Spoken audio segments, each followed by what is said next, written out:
શું તમે પણ ટ્રેનમાં બેસી અને મુસાફરી કરવાના શોખીન છો? અવારનવાર દિવસ ટ્રેનની અંદર મુસાફરી કરી રહ્યા છો તો આ વિડીયો તમારી માટે છે. શું તમારો ટ્રેનની અંદર સામાન ચોરાઈ જાય તો તેનું વળતર ચૂકવવાની જવાબદારી રેલવેની છે ખરા? શું છે નિયમ રેલવેનો? જ્યારે 2016ની અંદર દિલ્હીથી ઇન્દોર જતી ટ્રેનમાં એક મહિલાનો સામાન ચોરાઈ ગયો હતો, તેનો ચુકાદો 2024માં આવ્યો છે કે તે મહિલાને 1.8 લાખ રૂપિયા રેલવે દ્વારા દેવામાં આવશે. નમસ્કાર, ટકાટક મીડિયામાં હું આપની સાથે હેમાંગી બા.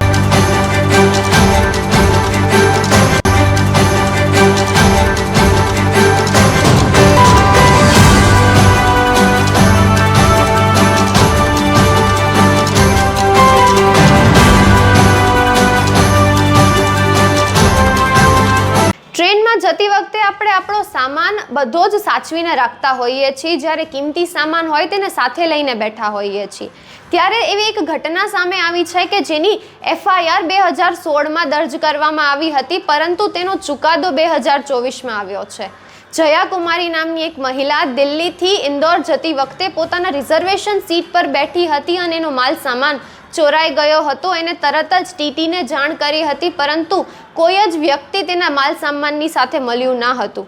ત્યારે તેને ફરિયાદ પણ નોંધી હતી, FIR દર્જ કરી હતી, પરંતુ અત્યાર સુધી તેના પર કોઈ જ સુનવાઈ કરવામાં નથી આવી, કોઈ જ કડક પગલાઓ લેવામાં નહોતા આવ્યા.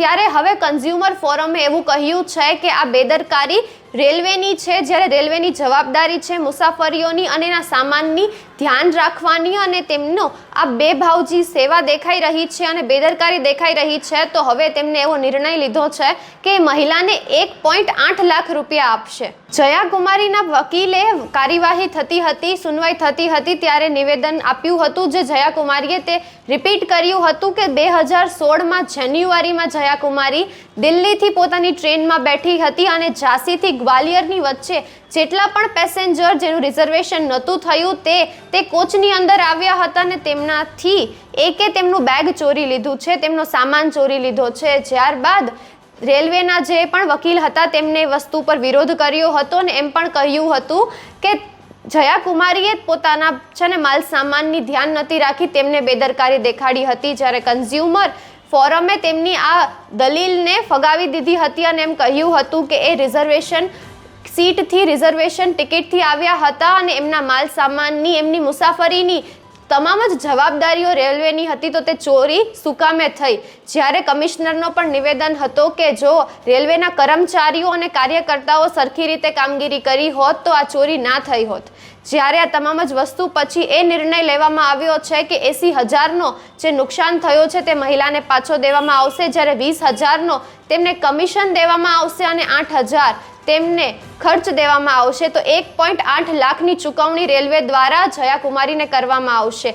આ સાથે જ રેલવેનો નિયમ છે કે જેટલા પણ લોકો રિઝર્વેશન બેચની અંદર બેઠા હોય છે, રિઝર્વેશન ટિકિટ લઈને તેની મુસાફરી સારી રીતે થાય અને તેમની માલ સામાનની તમામ જ જવાબદારીઓ રેલવેની છે. જો આવી કોઈ પણ ઘટના થાય છે તમારી સાથે તો તમે TTને ઇન્ફોર્મ કરી શકો છો કે જે તમારી ફરિયાદ લખે, અને જો માલ સામાન પાછો નથી મળતો તો એ તમારી FIR કરવામાં પણ મદદ કરી શકે છે. અને આવા ઘણા બધા કેસીસ છે કે જેમાં રેલવેએ ચૂકવ્યા છે પૈસા, જે લોકોનો માલ સામાન ગુમી ગયો છે. આવી જ ટકાટક ન્યૂઝ માટે જોડાઈ રહો ટકાટક મીડિયા સાથે. નમસ્કાર.